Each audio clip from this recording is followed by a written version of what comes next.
बिस्मिल्लाहिर्रहमानिर्रहीम। अस्सलाम वालेकुम नाज़रीन। इस वक्त तमाम देखने वालों को, पूरी कौम को 92 न्यूज़ और प्रोग्राम मुकाबिल की इस पूरी टीम की तरफ से 76वां यौम आज़ादी बहुत मुबारक हो। नाज़रीन, तामीर का एक बहुत ही लंबा सफ़र था और शायद है भी। ये सियासी भी रहा, मुआशी भी रहा, आइनी भी रहा। इस पाकिस्तान की इस पाक सरजमीन ने हुक्मरानी की बहुत सारी शक्लें हैं जिन्हें देखा। बेशबहा नाजुक अदवार से हमारी सरजमीन गुजरी, हमारा वतन गुजरा। सवाल ये कि हालात का जो सियासी बदलाव बार बार आता है वो कितना साजगार साबित हुआ या हो सकता है या होता रहा, इसके ऊपर हम बात करने जा रहे हैं। और इसके साथ साथ जो एक और सियासी बदलाव पाकिस्तान के अंदर आया है वो अनवारुल हक काकड़ साहब जो पाकिस्तान के 8वें निगरान वज़ीर आज़म मुंतखब हो चुके हैं। निगरान गवर्नमेंट तो बन गई, काबीना भी तश्कील होने के करीब है, मगर क्यों ये खतरा है कि इलेक्शन नहीं होंगे या इलेक्शन तवालत का इख्तियार कर जाएगा, या निगरान हुकूमत जो चंद महीने के लिए आती है शायद इसका दौरानिया भी बहुत ज़्यादा बढ़ जाएगा। आज यौम आज़ादी पर इन तमाम मौज़ूआत के ऊपर हम तफसील के साथ बात करने जा रहे हैं। जैसा मैंने आमिर साहब का, सबसे पहले तो आपको भी यौम आज़ादी बहुत मुबारक हो आमिर साहब।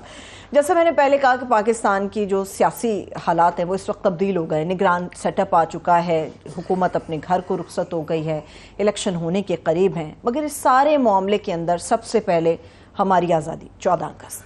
जी 14 अगस्त मैं तो झंडा भी लगाया है, आपने देखा। मैं ये टाइम है सिर्फ जो है 14 अगस्त को या 23 मार्च को पहनता हूँ। बहुत अच्छी लग रही है। बिल्कुल, मैं बड़ी मुश्किल से, बड़ी ही आज खुशी का मेरा ख्याल है 14 अगस्त पाकिस्तान का मकबूल तरीन अवामी दिन बन चुका हुआ है और बड़ी मुश्किल से मैं दफ्तर पहुँच पाया हूँ।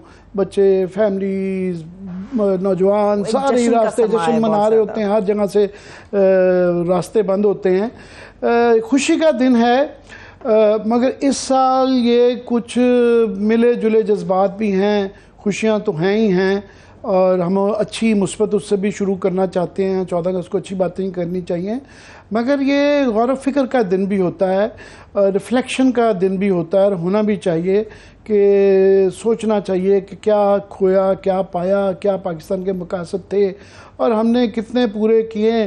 क्योंकि कुछ तफक्कुरात भी हैं, कुछ फ़िक्रमंदी भी है, क्योंकि इस वक्त जो हमारी मुआशी सूरत हाल है, महंगाई है, डिफ़ॉल्ट के ख़तरात तो बड़ी मुश्किल से टले हैं, पता नहीं भी पूरे तरीके से टले हैं नहीं हैं। फिर उसके बाद बेरोज़गारी है, लोग परेशान हैं, पेट्रोल गैस, तो एक फ़िक्रमंदी है। उसके साथ एक गैर इस्तेहकाम है सियासी, जिसकी वजह से ये नहीं पता कि लोग पूछते हैं कि जी अब क्या होगा, कल क्या बनेगा, और एक बेताशा तादाद में लोग जो जिसका बस चल रहा है वो मुल्क छोड़ के जा रहे हैं। तो ये इसलिए फिक्र करने की ज़्यादा ज़रूरत होती है कि क्या। और बदकिस्मती ये है कि खुशियाँ तो बिल्कुल मनानी चाहिए, मगर हमारी पूरी नस्ल है जो कि समझती है कि मोटरसाइकिल पे पू करने से जो है ना वो यही पाकिस्तान का मकसद था। और बड़े कम जो लोग रह गए हैं जो कि बता सकें कि क्या मकासद थे और वो जो पाकिस्तान की एक जज्बा था, जो एक स्पिरिट थी, जो हम अपने बुज़ुर्गों से सुनते रहे। और हमें आज मैंने इसीलिए मदऊ किया है सैयद अनवर हुसैन महमूद साहब। ये इनका ये तारुफ मुनासिब नहीं है कि ये साबिक फेडरल सेक्रेटरी थे इंफॉर्मेशन के। मैंने इनका तारुफ जो लिखा हुआ है सीनियर पाकिस्तानी, क्योंकि इनसे हम सुनते रहते हैं। इन्होंने ये, मैं इनसे आज बात कर रहा था अनवर साहब से। अस्सलाम वालेकुम सर, आवाज़ आ रही है आपको? जी वालेकुम सलाम, बिल्कुल आ रही है। मैं अनवर साहब से आज बात कर रहा था कि बड़े कम लोग रह गए हैं कि जिन्होंने होशमंदी में पाकिस्तान देखा और अभी भी इतने होशमंद हैं कि वो मेमोरी उनकी ठीक है, वो बता सकें। तो 76 साल पाकिस्तान को बने हुए हो गए और हम हिसाब लगा रहे थे कि जो 16 साल का भी था आज वो 92 साल के हैं। और पाकिस्तान में बड़े अब दिन ब दिन 92 साल वाले और इससे ज़्यादा उम्र वाले कम होते जा रहे हैं। शायद सैकड़ों में या हज़ारों में होंगे, अल्लाह इससे भी बड़ा नंबर हो, मगर वो दिन ब दिन वो कम होते जा रहे हैं। और शायद चंद बरसों में बहुत कम, और शायद 10 साल में कोई ना ही मिले जिसने कि पाकिस्तान का होशमंदी से होश हो कि यार मैं जवान था, मुझे पूरा याद है। तो मैंने तो शुरू अर्ली मेरी मेमोरीज जो हैं वो 70s की हैं, फिर 80s में ज़ाहिर है हमने सियासत सहाफ़त की। अनवर साहब जो हैं ये, क्योंकि इनको मेरा ख्याल आई एम श्योर ये 50s लेट 50s भी याद होंगी, 60s भी याद। और जो मुझे अनवर साहब याद पड़ता है, आप गालबन जब सकूत ढाका हुआ तो आपने इंफॉर्मेशन सर्विस ज्वाइन की थी और आप शायद ढाका में थे। तो मैं ये तमीद इसलिए बांध रहा हूँ कि मैं आपसे चाह रहा हूँ कि वो आप हमें बयान कर सकें कि वो जो जज्बा था पाकिस्तान का, स्पिरिट ऑफ पाकिस्तान, जो हम अपने बुज़ुर्गों से सुनते आए और किताबों में आज के बच्चे पढ़ते हैं, उसको ज़रा आप बयान कर सकें। देखिए, मैं उस वक्त जो जज्बा था जब पाकिस्तान बना, वो तो मैं नहीं बता सकता, क्योंकि उस वक्त मेरी उम्र और पाकिस्तान की उम्र तकरीबन बराबर है। लेकिन जो उसके चंद साल बाद, मसलन मुझे बहुत एक फेंट मेमोरी है कि लियाकत अली ख़ान की जब शहादत हुई तो एक कोहराम सा मचा हुआ था हर जगह, हर घर पे, और लोग बड़े उदास थे, रो रहे थे। वो मुझे एक हल्की सी मुझे याददाश्त उसकी है। दिस वाज जब वो असैसिनेट हुए, शहादत उनकी हुई। उसके बाद से जैसे जैसे मैं स्कूल में गया, फिर कॉलेज में गया, कैडेट कॉलेज में गया, तो जो आप 71 की बात कर रहे हैं, तो 71 नवंबर 71 में मैं आया। What was then west Pakistan, east Pakistan छोड़ करके मैं वेस्ट पाकिस्तान, ईस्ट पाकिस्तान से मैं वेस्ट पाकिस्तान आया CSS करके एकेडमी ज्वाइन करने के लिए। और एकेडमी ज्वाइन की और 3 हफ्ते के बाद ईस्ट पाकिस्तान बांग्लादेश बन गया। तो बस वो आज का दिन तो हमारा इसलिए खुशी का दिन है। पर मैं कह रहा था कि ये गौर व फिक्र का भी दिन है कि हमारे से, क्योंकि आज खुशियां तो हैं पर काफ़ी चीज़ें, तफक्कुर भी है, फिक्रमंदी भी कुछ है, कुछ परेशानियां भी हैं। कम से कम जो पहले गलतियां हुई हैं उन पर रिफ्लेक्ट करने का भी मेरा ख्याल ये दिन होता है और होना चाहिए कि दोबारा वो गलतियां ना रिपीट हों। तो इसलिए मैंने ख़ात में कहा कि बिल्कुल आप सही कहते हैं, आज का दिन उस लिहाज से नहीं, मगर ताकि हम वो गलतियां ना दोहरा सकें। तो इसलिए आप के मैं चाह रहा था कि आज की सूरत हाल में क्या है, what is it that we should do, क्या करना चाहिए? देखिए, मैं समझता हूँ कि मेरे सारी ज़िंदगी का तजुर्बा ये है कि जो मुल्क के साथ एक आम आदमी जो है ना, उसके अंदर 2 चीज़ें होनी चाहिए, उसको महसूस हो। एक तो एहसास है वाबस्तगी मुल्क के साथ, बिलोंगिंग टू द कंट्री, और दूसरा इंसाफ का एहसास कि हाँ, मुझे इस मुल्क में ये मुल्क मेरा है और मुझे यहाँ इंसाफ मिलेगा। ये 2 चीज़ें जो हैं कि इक्वलिटी ऑफ अपॉर्चुनिटी और फेयरनेस, जस्टिस, ये 2 चीज़ें यकीनी गारंटी करने की ज़रूरत है स्टेट को, रियासत पाकिस्तान को, ताकि ये जो मौजूदा हमारी ये जो यंगर जनरेशन है और आगे की भी जो यंगर जनरेशन है, वो इस मुल्क के साथ जुड़े रहें, मजबूती के साथ, मोहब्बत के साथ, प्यार के साथ। लेकिन उसके लिए सबको ज़ाहिर है मिलकर करना होगा। और आज का दिन जो है वो फिर वही एक तरह से तजदीद का दिन भी होता है कि भाई हम दोबारा अहद करेंगे, हम अपने मुल्क के साथ ये करेंगे, सबको मिलकर के करना चाहिए, बड़े छोटे। नहीं, बड़ी अच्छी बात की आपने कि सबसे ज़्यादा जो रियासत और उसके शहरियों का जो रिश्तेदारी है वो वाबस्तगी की होनी चाहिए, प्यार की होनी चाहिए, और उसके लिए सबको अपना रोल अदा करना पड़ेगा। बिल्कुल। मैं लास्टली आपसे क्विकली ये पूछना चाहूँगा कि मैं अपना पहले शेयर करना चाहता हूँ, एक तकलीफ मुझे होती है कि सिंबलिज़म बिल्कुल होना चाहिए और ये बड़ा ज़रूरी होता है रियासतों के लिए, मुल्कों के लिए, कौमों के लिए, पर कई दफ़ा उसके अंदर फिर वो जान नहीं रहती अगर उसको आप ज़िम्मेदारी से ना करें।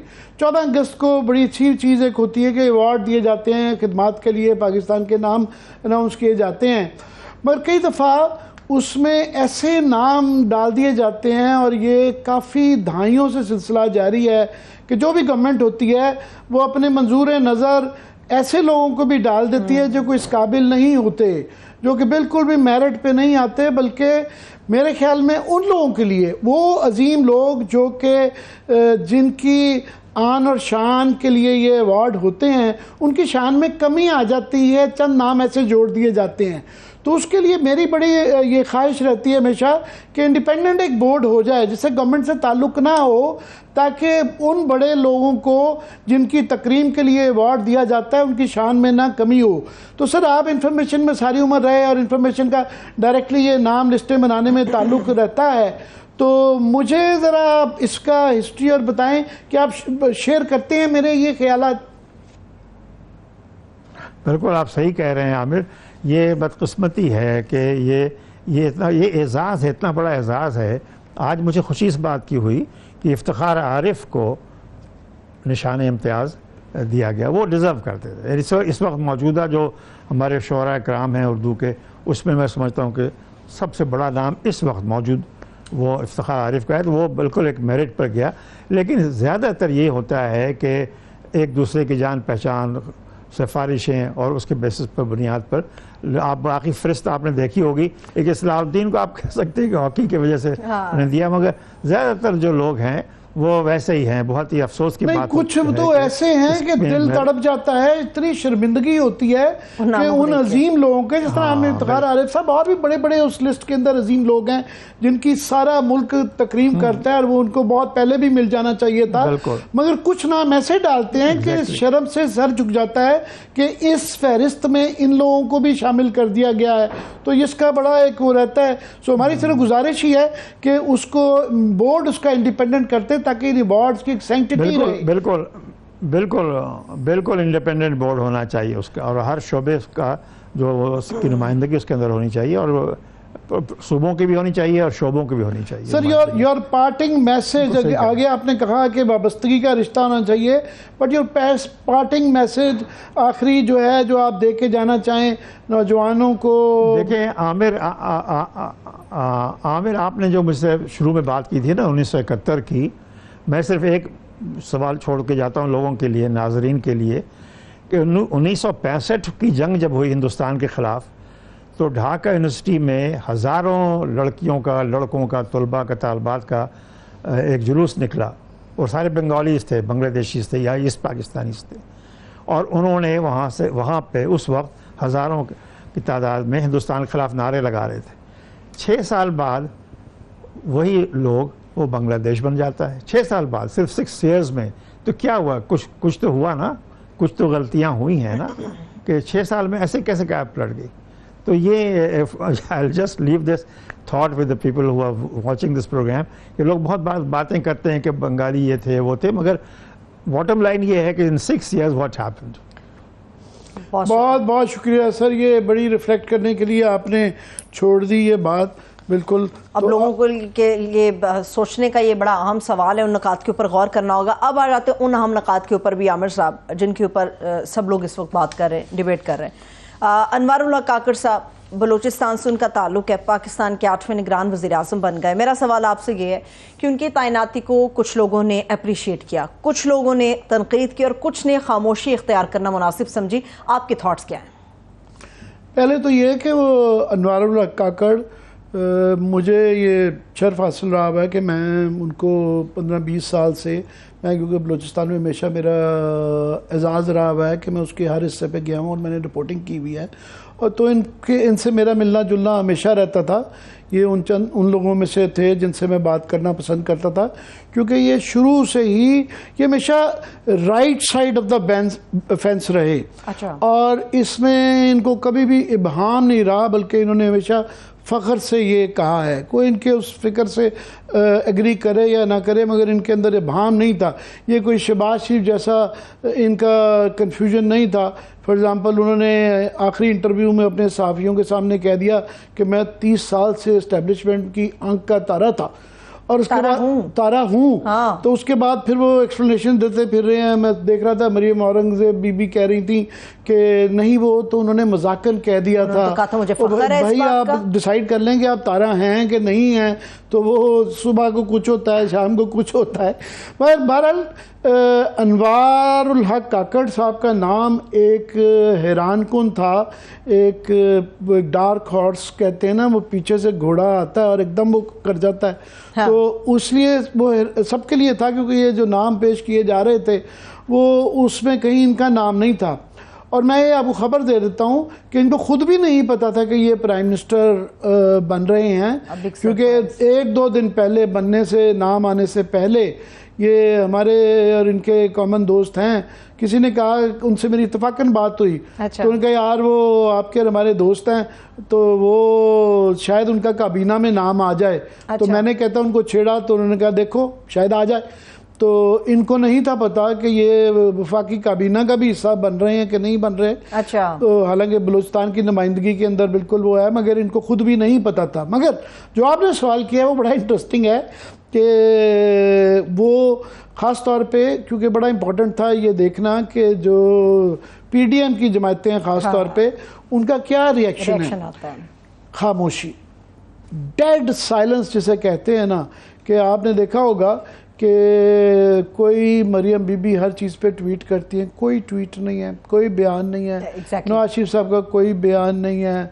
उसके बाद आसिफ जरदारी साहब का या पीपल्स पार्टी की समनी में नहीं गए जरदारी साहब, कोई उनके वज़रा का मुझे नहीं नजर आया, किसी का आया वो खामोशी से किसी ने कुछ कह दिया हो तो कह दिया हो। खुर्शीद शाह साहब ने कहा, बाद में वजाहत भी उन्होंने दी, उन्होंने पार्टी ने जवाब तलब किया भी, क्या बातें करते जी, वो बिल्कुल वो एक नज़र आता है उन सब के लिए भी। और ये हमने अपने प्रोग्राम में ये कहा था कि अगर ये देर लग रही तो इसका ये मतलब होगा कि मियां नवाज शरीफ साहब जो नाम चाह रहे हैं वो कबूल नहीं हो रहा। और आखिर में पता है, सबको पता था कि ये राजा रियाज का ही नाम होगा, और राजा रियाज का नाम सबको पता है कि विद कोटेशन मार्क्स कि वो किसका नाम है। तो उसमें उसके बावजूद भी जो नाम लिए जा रहे थे, मैं समझता हूँ उनमें से 1-2 शायद कैंडिडेट्स भी थे, मगर अगर किसी को आजकल के दौर में मरवाना और उसके साथ बदल लेना हो तो उसका नाम सोशल मीडिया पे डाल दें। मरवाना की सेंस आप बता दें कि पॉलिटिकली आप ये बात कर रहे हैं। आ रहे थे बड़े अच्छे शुरफा थे जिनके अभी भी कैबिनेट के हम नाम नहीं लेंगे, क्योंकि नाम लेना ज्यादती होता है। वो सोशल मीडिया पे जो बातें तकरीर शुरू हो जाती है, लोग उन पर कीचड़ उछालना शुरू कर देते हैं कि किसी की पसंदीदगी नापसंदीदगी अगर हो तो वो ऐसा कंट्रोवर्शियल बना देते हैं, और 1-2 लोगों के साथ ये ज्यादती हुई। मेरा ख्याल है इनबारुल हक काकड़ साहब का भी अगर नाम आता तो जो लोग इनको अपोज करते हैं उन्होंने पहले एक मुहिम शुरू कर देनी थी, क्योंकि उसी वक्त नाम आया जब वो बन चुके थे, उनका नाम फाइनल हो गया हुआ था, तो इसलिए फिर वो एक खामोशी है, वरना शायद पहले रिएक्शन आ जाता। एनीवे, तो अभी जो सबसे इम्पोर्टेंट सवाल है वो ये है कि अभी काबीना नहीं आई कि काबीना में क्या कौन होगा, कुछ जो है ये सबसे बड़ा सवाल तो ये कि काबीना क्या आएगी, क्योंकि काबीना काफ़ी चीज़ें रिफ्लेक्ट करेगी। एक तो जो चंद नाम ले रहे थे हम उनको नहीं दोहराएंगे, क्योंकि जब तक ये चीज़ों की नोटिफिकेशन नहीं हो इस तरह के नाम लेना अच्छी बात नहीं है, मुनासिब भी नहीं है और अनप्रोफेशनल भी है। मैं समझता हूँ कि आप क्योंकि हमें पता नहीं है, हम उन्हें यहाँ सोचते को लास्ट मिनट तक ये चीज़ें सोची जा रही होती हैं, प्लसेस माइनसेस प्रोस कॉन्स देखे जा रहे होते हैं, और वो लास्ट मिनट तक लॉबिंग भी जारी होती है। तो किसी वक्त भी कुछ भी फैसला हो जाए, किसको क्या मिले, पोर्टफोलियो क्या होगा, कौन सा आएगा कौन सा नहीं जाएगा, इसलिए नामों में नहीं जा रहे। तो मगर नामों के अंदर जो काबीना के अंदर जो एक बहुत ज़्यादा अहम चीज़ देखने वाली ये होगी कि पीपल्स पार्टी और नून लीग के, जिस तरह केपी के अंदर हुआ था कि पार्टीज का एक कोटा निकला था, क्या उनके जो उनकी तरफ इंक्लिनेशन रखते, मैं नहीं कह रहा पार्टी के अफराद, खुर्शीद शाह साहब कह रहे थे जी हमने 5 नाम दिए थे, और वो नहीं पता कौन से 5 नाम थे, और उसूली तौर पे तो कानूनन और आइनन जो है 3 नाम जो होते हैं वो लीडर ऑफ द हाउस, 3 नाम और लीडर ऑफ द अपोजिशन देते हैं, और वो पब्लिक होते हैं, बता देते हैं कि जी हमने ये 3 नाम दिए। वो हमें नहीं पता, हम अंदाजा लगा सकते हैं क्या सर ही कर सकते हैं क्या 3 है, सिर्फ हमें बताया गया जी, जो ये जरूर बताया गया कि जी वो राजा रियाज साहब ने नाम दिया तो उन्होंने कहा जी मुझे कबूल है, पर वो 2 दिन जो लग गए उसके अंदर ये था कि शायद मियां नवाज शरीफ साहब से ये अखज़ किया जा रहा है कि उनको इतराज़ था, वो अपनी मर्जी का नाम चाहते थे, और ये सबको पहले ही अंदाज़ा था कि शहबाज शरीफ साहब को जो भी नाम राजा रियाज साहब देंगे तो वो पूछेंगे कि पहला नंबर कौन सा है, पहले नंबर पे कौन सा है, उनके जी ये पहले नंबर पे, और वो उसको हाँ कर देंगे। तो वो जो उन्होंने किया, अगर थोड़ी सी किसी ने सैम्बलेंस कोई एक्टिंग करने की कोशिश की कि उनको कम से कम खुश नहीं है तो परेशान भी नहीं है, वो शहबाज शरीफ साहब साहब थे, उन्होंने वो बड़े मुतमईन थे। एक अपनी एक्टिंग के, आपको पता है उनके वो बादशाह हैं, वो ये उनको काम आता है किस मौके पे क्या एक्सप्रेशंस रखने हैं, तो ये इस बात का तो उनको दाद देनी पड़ती है हमेशा। बाकी काफ़ी सारे लोग हैं जो कि टॉप टियर है पीपल्स पार्टी की और नून लीग की जो लीडरशिप है उनसे एक्टिंग नहीं हो पा रही। मतलब वो ऐसे मौक़ों पे आप जब ये चाह रहे हैं, जाहिर है वो खामोशी इख्तियार करना मुनासिब जाहिर है, इससे पहले ये तासर दिया जा रहा था कि हम सेम पेज पे हैं, इलेक्शन के लिए जो डिले भी करवाएगी उस पर भी सेम पेज पे थे, फिर ये सोचा जा रहा था कि शायद ये सेम पेज आगे भी रहेगा। ब्रेक ले लेते हैं। सो अभी पता नहीं है, मगर नाम ना आने का अगर ये मतलब होगा कि दराड़े हैं, वो नहीं चाह रहे, मैं बताऊंगा कि नाम ना आने का क्या मतलब है। आप ब्रेक लें। ठीक है, ब्रेक ले लेते हैं। जिस सेम पेज की आमिर साहब बात कर रहे हैं, जिस तरफ इशारा कर रहे हैं, वो सेम पेज हमें फिलहाल कहीं भी नजर नहीं आ रहा है। एक छोटी सी ब्रेक लेते हैं, ब्रेक से वापस आएंगे। कैबिनेट की जो तश्कील है उसके हवाले से भी बात होगी, मगर इसके साथ साथ पूरा एक शोर और जोर ये है कि निगरान वज़ीर आज़म बलूचिस्तान से तो आ गया, वहाँ पे वज़ीर आला का मामला भी अटका हुआ है, सिंध के अंदर भी वज़ीर आला का मामला अटका हुआ है। तो गेम प्लान क्या है, ये आपके साथ शेयर करेंगे, हमारे साथ रहिए।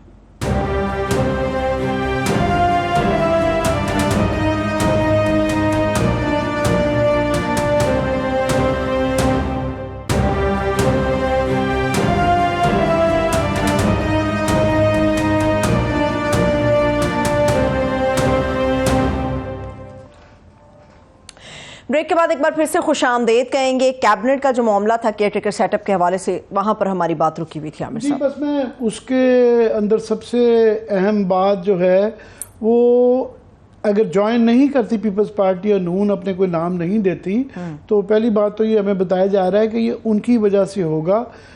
इस्टेब्लिशमेंट की ख्वाहिश होगी कि ये एक ज़रा इंक्लूसिव गवर्नमेंट नज़र आए और ताकि वो अपना हिस्सा डालें। अगर ये कल को गवर्नमेंट जिस तरह बताया जा रहा है कि मिनिमम 6 से 8 माह, तो वो कह रहे हैं जी जनाब इसकी जो आपने हल्का बंदियाँ करनी है और वोटर लिस्टें इसकी अपडेट करनी है, तो उसमें इतना टाइम लग जाएगा। तो अगर वो नहीं जाते तो उसकी लॉजिक दो उसकी फिर जो है ना असरात होंगे, मुज़मरात, मैंने ये लफ्ज़ सीख लिया। तो एक तो ये कि उससे ये ख़ज़ किया जा सकता है ख़ास तौर पर मियां नवाज शरीफ साहब कि वो ये मलबा नहीं उठाना चाहेंगे। ज़ाहिर है एक तो ये है कि मुल्क के शॉर्ट टर्म में जो मुआशी हालात हैं ये कोई भी नहीं ठीक कर सकता, ये सालों का काम है। ये 2 दिन में, 4 महीने में, 5 महीने में अगर कोई समझ रहा है ये ठीक हो जाएंगे। हाँ, कुछ थोड़े से बेहतर की जा सकती है, कोई बड़े बड़े जिसके लिए कानूनन इस पीडीएम की हुकूमत ने इख्तियारात बढ़ा दिए हैं केयरटेकर गवर्नमेंट के, तो थोड़ा सा, मगर वही महंगाई का, बेरोज़गारी के ये लॉन्ग टर्म मसाइल हैं, ये नहीं। तो वो ये सोचा जा रहा है कि जिस तरह पहले पीटीए की गवर्नमेंट बड़ी अनपॉपुलर हो गई थी, उसके बाद इनकी गवर्नमेंट हो गई, तो वो सोचते हैं कि शायद अगर इनकी भी हो और इलेक्शन लेट अगर हों तो बजाय इसके कि ये जिम्मेदारी लें और इनको इल्ज़ाम ठहराया जा सके। बहरहाल वो इसका जो आने वाले का करदा या ना करदा जो गुनाह होंगे एलिजिडली, उसका वो हिस्सा नहीं बनना चाह रहे हैं, तो वो डिस्टेंस पे रखना है। दूसरा, वो अपने गुस्से का भी इजहार करना चाह रहे हैं, क्योंकि शहबाज शरीफ साहब बहुत ज़्यादा, वो जो कह रहे हैं मेरी आंखों का तारा, मैं उनकी आंखों का तारा, तो उनको तो कोई एतराज़ नहीं है आंखों का तारा बनने पे अगर किसी का है, मगर मियां नवाज शरीफ साहब को क्लियरली है इस पे। बिल्कुल ठीक है। अभी हम वेलकम करते हैं शहजादा जुल्फिकार साहब, सीनियर जर्नलिस्ट हैं, कोयटा से हमारे साथ मौजूद। बहुत शुक्रिया सर, थैंक्स सो मच आपके वक्त। जी, शहजादा जुल्फिकार और हमें 35 साल के करीब तो शहजादा साहब, मैंने प्रिंस जुल्फिकार कहता हूँ, ये प्रिंस हैं भी, तो इतने साल तो हो गया है। इनकी वजह से बलूचिस्तान हम बहुत ज़्यादा आते जाते रहे, इसलिए ये बलूचिस्तान को बहुत ज़्यादा समझते हैं। तो भाई हमारे यहाँ तो जो निगरान वज़ीर आज़म यहाँ पे आए हैं, उसके बाद नून लीग और पीपल्स पार्टी में एक चुप सी लग गई है। कोई ऐसी शादियाने क्या बजने, कोई छोटी सी मुबारकबाद भी नहीं होती। तो बलूचिस्तान में क्या ये खामोशी है या वो जो होता है लल बिफोर द स्टॉर्म है, वहाँ कैसे रिसीव किया गया इसको? थैंक यू जी आमिर वसीम साहब। देखें, आप भी बलूचिस्तान को अच्छा, जितना मैं जानता हूँ शायद आप भी इतना जानते हैं, आपका इतना एक्सटेंसिव विजिट अक्रॉस आपका बलूचिस्तान आप कवर करते रहे हैं। देखें, बिल्कुल पीपल्स पार्टी को अगर आप देख लें कि शायद मेरे नुक्ते नज़र से पीपल्स पार्टी को ये दूसरा थोड़ा सा एक लगा उनको कि उससे पहले वो सोच रहे थे कि बलूचिस्तान में फौरी तौर पर जो है एक पूरा लॉट चला गया इलेक्टेबल्स का, पीपल्स पार्टी ज्वाइन कर दिया, दूसरा लॉट तैयार था और लोग यही समझ रहे थे कि आने वाला वक्त जो है सेंटर में भी पीपल्स पार्टी का है, बलूचिस्तान में भी पीपल्स पार्टी का हो गया। लोग दौड़ रहे थे, भाग रहे थे, उन पीपल्स पार्टी के सूबाई क़यादत के घरों पर एक मजमा सा लगा हुआ था जो और एकदम से उनका ये था कि भाई अब एक बहुत बड़ी लॉट आई, लेकिन ऐसा नहीं हुआ। उस वक्त फिर पंजाब में भी मुझे कहने की जरूरत थी, लेकिन सिर्फ मैं मेंशन करता हूँ कि पंजाब में भी जरदारी साहब गए और कोशिश की कि वहां जाके थोड़ा सा ऑर्गेनाइज करे। और जब IPP भी बन गई तो उनको नजर आ गया कि मेरे लिए कोई गुंजाइश यहाँ पर नहीं है। ये दूसरा बड़ा झटका उनको लगा कि कोई उनको शायद ऑन बोर्ड भी नहीं लिया गया, उसको बताया भी नहीं। और शुरू में आपने देखा कि खुर्शीद शाह साहब की तरफ से जरा से बड़ा एक नाराजगी तो नहीं, लेकिन आप ये कह लें कि अप्रूव ना करना, लेकिन शाजिया मरी साहब का बयान फौरन आ गया और वो पार्टी लीडरशिप के बगैर नहीं कर सकती, वो आ गया। अब बलूचिस्तान की जो बात आप कर रहे हैं, बलूचिस्तान में भी लोगों को ये पता चल चुका है कि पीपल्स पार्टी का कोई बलूचिस्तान में ये नेक्स्ट सेटअप में तो कुछ नहीं होगा। और मैं इसको स्पेसिफिक कर देता हूँ जुल्फकार, मैं स्पेसिफिक कर देता हूँ सवाल को कि जिस तरह अख्तर मेंगल साहब का बड़ा स्ट्रॉन्ग रिएक्शन आया कि उसके बाद फिर मेरा ख्याल है इतनी फिक्र जो है शाहज़ैन बुगटी को भी होगी, क्योंकि ये काकड़ साहब का बहुत सरफराज बुगटी साहब से ताल्लुक़ है, तो ये जो रिएक्शंस आ रहे हैं ये मैं इस पे चाह रहा था। और दूसरा मुझे बल्कि नाज़रीन को, क्योंकि आप तो बहुत ज़्यादा समझते हैं, मुझे भी थोड़ी समझ आए कि वहाँ पे एक और शिफ्ट जो आई है। पहले वहाँ पे 2 ग्रुप बन चुके हुए थे बाप पार्टी में, पता नहीं ये नाम दानिस्ता तौर पे BAP का किसी ने नहीं था बताया या गैर दानिस्ता बन गया, पर वो बाप पार्टी जो बन गई तो वहाँ पे पहले वो संजरानी साहब का ग्रुप ज़्यादा था और जंजो साहब का ग्रुप ताकत में था। तो उसके बाद ये जाम कमाल ग्रुप अलहदा हो गया और अभी रिसेंटली पता चला था वो नून लीग की तरफ देख रहे थे और शायद मरियम बीबी से मुलाकात भी करके आए। तो एकदम जो है संजरानी ग्रुप आउट हो गया है और ये ग्रुप जो है जिसके अंदर सरफराज बुगटी भी आते हैं, ये भी आते हैं। मैं ये सही अखज़ कर रहा हूँ? देखिए, मैं आपके पहले पार्ट का जवाब दे दूं कि अख्तर मेंगल साहब ने नाराजगी का इजहार किया और कहा कि उन्होंने यही कहा कि एस्टेब्लिशमेंट ने हमारे जो मतलब बरहमी का इजहार किया नून लीग के साथ कि जब हमने अपने इलेक्टेड लोग जो हैं, हम अपने पॉलिटिकल फैसले अगर हम दूसरों के हाथ में दे देंगे तो फिर हमारे लिए दरवाजे बंद हो जाएंगे। उन्होंने इस तरह कहा, अदरवाइज कोई ऐसे जाती तौर पर शायद उसका कोई इतना वो नहीं होगा। मैं सॉरी बात काट रहा हूँ, मगर बात ये है कि अख्तर मेंगल साहब के इस बयान से 1.5 साल जो है ना 16 महीने वो इसका गवर्नमेंट का हिस्सा रहे और जितना मर्जी कहें कि इस लेजिस्लेशन में मेरा हिस्सा नहीं था, उन्होंने कोई ज़्यादा शोर भी नहीं मचाया था। सिर्फ एक बयान देने से वो तो नहीं धुलता, पर उनकी लोकल भी शफीक मेंगल वर्सेस जो है वो एक फैक्टर भी तो है ना। नहीं, बिल्कुल। अब मैं उस तरफ आ रहा था। देखिए, जाती तौर पर कोई दूरी उनकी कोई नजदीकी नहीं थी उनके अनवर काकड़ साहब से, लेकिन ये बात आपकी सही है। अख्तर मेंगल को इस वक्त जो यही कह रहे हैं कि अगर आप एस्टेब्लिशमेंट के किसी फैसले को इतना क्रिटिसाइज कर रहे हैं, तो पिछले जो नवाब सनाउल्लाह ज़हरी की जो हुकूमत तब्दील की गई तो वो भी एस्टेब्लिशमेंट के था, और अगर चेयरमैन सेनेट को हटाने के लिए मूव किया गया तो वो भी तो उन्हीं का वो मूव था, उसमें आप शामिल हो गए, अपना हिस्सा डाल दिया। कुद्दूस किसिंजर को लाने में वो भी एस्टेब्लिशमेंट का एक मूव था, उसमें आपका हिस्सा, बिल्कुल आप ठीक कहते हैं। लेकिन जो दूसरी बात है कि नेशनल पार्टी, डॉक्टर मालिक ने वेलकम किया उसको, दूसरी पॉलिटिकल पार्टीज ने जो है अगर वेलकम नहीं किया, वो खामोश रहे, इसलिए कि उनको कोई ऐसा नजर नहीं आता कि उसमें कोई मुश्किल है। दूसरी बात जो आप कह रहे हैं कि बिल्कुल आप ठीक कहते हैं, ये आप बिल्कुल ठीक आपने अखज़ किया।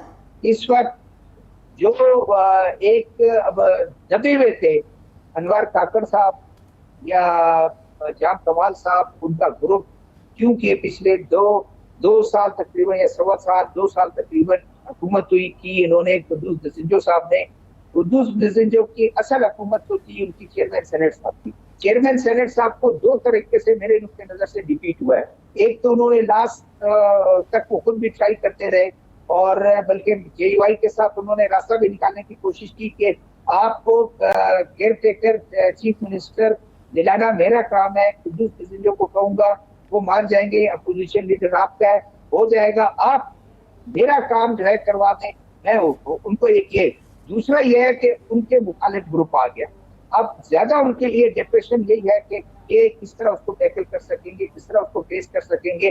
जाहिर है एक वक्त की बात है जब ये जुल्फकार, मेरा क्विक क्वेश्चन है आपसे, क्योंकि लोगों की तमाम नज़र जो है ना वो यहाँ निगरान वज़ीर आज़म और निगरान जो है काबीना के ऊपर लगी हुई है, मगर वहाँ पे कराची में तो क्लियर है कि वहाँ पे शायद राजा रियाज टाइप ही नाम कोई आएगा, मगर बलूचिस्तान में बड़ी एक नई सिचुएशन है। ज़रा नाजरीन को ये समझा दें। मैं जो ये सोच रहा था कि वहाँ पे जो JUI अपोजिशन में है और अभी भी कुद्दूस बिजंजो साहब जो हैं वो चीफ मिनिस्टर हैं, तो उन दोनों के अगर वो आपस में, क्योंकि वो अब आउट हैं, अगर वो आपस में मुफाहमत कर लेते हैं और एक नाम पे एग्री कर जाते हैं, तो वहाँ पे जो जिस तरह सिंध में और इस्लामाबाद में एक बाहर से नाम आ गया, तो वहाँ ये रास्ता रोक सकते हैं। देखिए, रास्ता को रोकेगा कौन? मुझे नजर नहीं आता आमिर वतीन साहब के रास्ता रोकेंगे, कुद्दूस रोकेंगे, रास्ता कतई नहीं रोकेंगे। तो बहुत ही कम इम्कान है कि कुद्दूस जिस तरह से पिछले कुछ अरसे से बीमार रहा है वो, और उसकी जो जहनी कैफियत है उसकी वजह से वो अड़ जाए, एक अलग बात है।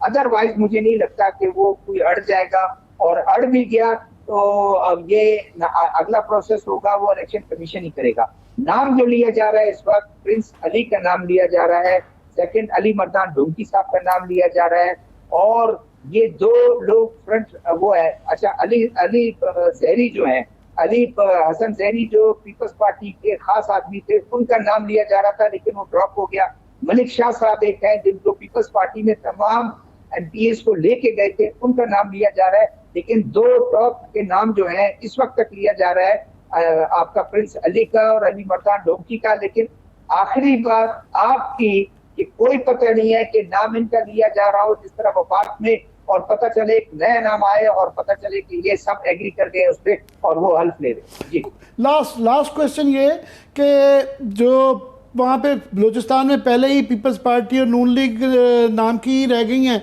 कि गवर्नमेंट उनकी सेंटर में आ जाए तो उनके लोग इंडिपेंडेंट इकट्ठे होकर गवर्नमेंट बन जाती है, और अभी PTI के भी यही सूरत हाल की है, गवर्नमेंट में आने की वजह से उन्होंने भी एक कोलिशन गवर्नमेंट बना ली।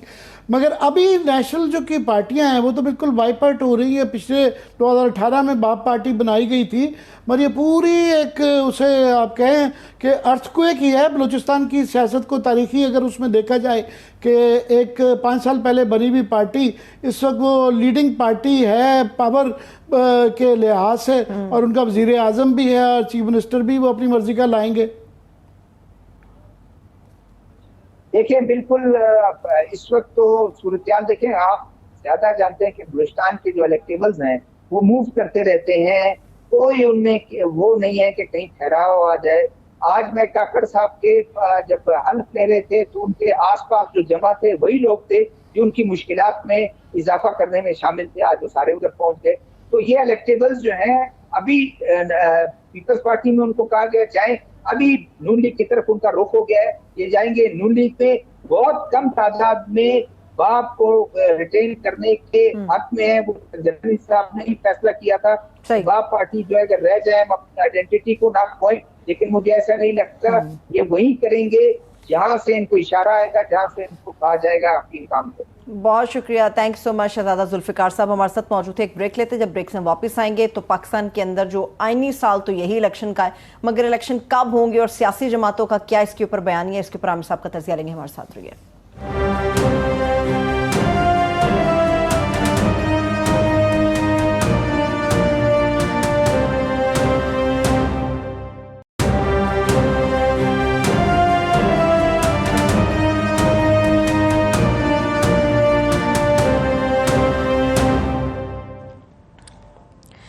ब्रेक ब्रेक के बाद एक बार फिर से प्रोग्राम में हम आपको खुश आमदेद कहेंगे। आमिर साहब, आप शहजादा जुल्फिकार साहब से बलूचिस्तान के निगरान वज़ीर आला, इनका मामला भी तो अब दरमियान में अटका हुआ है। जी, सहारों का मसला जो ना सब निगरान वज़ीर आज़म की तरफ ही है, फेडरेशन इस्लामाबाद की तरफ, मगर सूबों में भी तो गवर्नमेंटें चेंज हो रही हैं, वो भी बड़ी इंपॉर्टेंट हैं। सिंध के अंदर जो है वहाँ जो है राजा रियाज नहीं है, वो इनसे पीपल्स पार्टी से आप समझें कि मिसहैंडल हो गया, ये शायद उसको पता नहीं कुछ स्ट्रेटजी लड़ा के प्रिवेंट कर सकते हो, मगर वहाँ पे नाम अल्हम्दुलिल्लाह राजा रियाज टाइप ही आएगा। अच्छा। और उनके पास चॉइस नहीं, इसलिए पीपल्स पार्टी सबसे ज़्यादा परेशान है। मुझे एक दो लोग उनके मिले हैं, ना वो बयान दे रहे हैं, ना वो कायरा साहब बड़े हौसलामंद है, वो आके वो बैठे हुए थे, मगर वो उनके भी चेहरे उड़े हुए हैं, रंगत उड़ी भी है, क्योंकि वो यहाँ से तो है, वो आउट हैं। जनरली उनको ये फीलिंग होती है कि हमने वो जो समझा जा रहा था कि एक पेज में ये सारी लेजिस्लेशन की क्या ये सारी कानून साजी की जो है कालक भी उनके इससे आ गई, और उसमें उन्होंने जमहूरी हकूक, इंसानी हकूक, जमहूरियत, ये पीपल्स पार्टी के ख़ास जो है ना ये वाले, और ये उनका एक खासा रावा था, और उसको तमाम ब्रेक करके जरदारी साहब ने ये पावर पॉलिटिक्स किया। पावर पॉलिटिक्स में आखिर में पावर नहीं नज़र आ रही उनको कि हम इस क्वेश्चन का हिस्सा हैं। उनको ये लग रहा है कि वी आर आउट का, हम इससे बाहर हो गए हैं। वो जो एक जरदारी सब पे भारी है ना, वो आजकल अपने लिए भारी हुए हैं, परेशान है पीपल्स पार्टी वाले। एक ये भी है, वो कायरा साहब हौसला करके वो जो आ जाते हैं, मैं उनको, आपने भी सुन रही होंगी मालिक साहब के प्रोग्राम में, तो वो कह रहे थे जी हमारी रेड लाइन है इलेक्शन आगे जाना। अब ये है कि पहले तो वक्त पे ना हुए तो ये हमारी रेड लाइन होगी। पहले तो है कि वक्त नहीं डिफाइन हो रहा कि वक्त है क्या। इलेक्शन कमीशन कोई बात नहीं कर रहा। वक्त ये है कि कुछ के लिए तो 90 दिन है। तो इसी गवर्नमेंट ने खुद जब ये CCI के जरिए जब अप्रूव करवा दिया तो खुद ही तो काफ़ी लोग कह रहे थे, मलिक अहमद मलिक साहब कह रहे थे वक्त का मतलब है कि फरवरी में इलेक्शन हो जाए। कोई 90 दिन का कोई फरवरी की बात कर रहा है, कोई जून की बात कर रहा है, कोई बिल्कुल ही नहीं कर रहा। एक तो वक्त का तयन नहीं हो रहा, इनके आपस में भी एग्रीमेंट नहीं है, वक्त से क्या मुराद है। दूसरा ये के अलावा सारे इलेक्शन की बात कर रहे हैं कि किस मुंह से ये क्रिटिसाइज करेंगे अगर 90 दिन से या वक्त पे इलेक्शन नहीं होगा। जब आप पार्टनर्स इन क्राइम रहे और जब 90 दिन के आईनी शिक को पामाल किया, और क्या क्या नहीं जजों को इन्होंने कहा, क्या क्या कुछ नहीं कहा, कौन सी दलीलें नहीं पेश की। लागे कायरा साहब ने, मैं उनकी बड़ी एहतराम करता हूँ, उन्होंने शुरू में आगे कहा नहीं 90 दिन के अंदर इलेक्शन।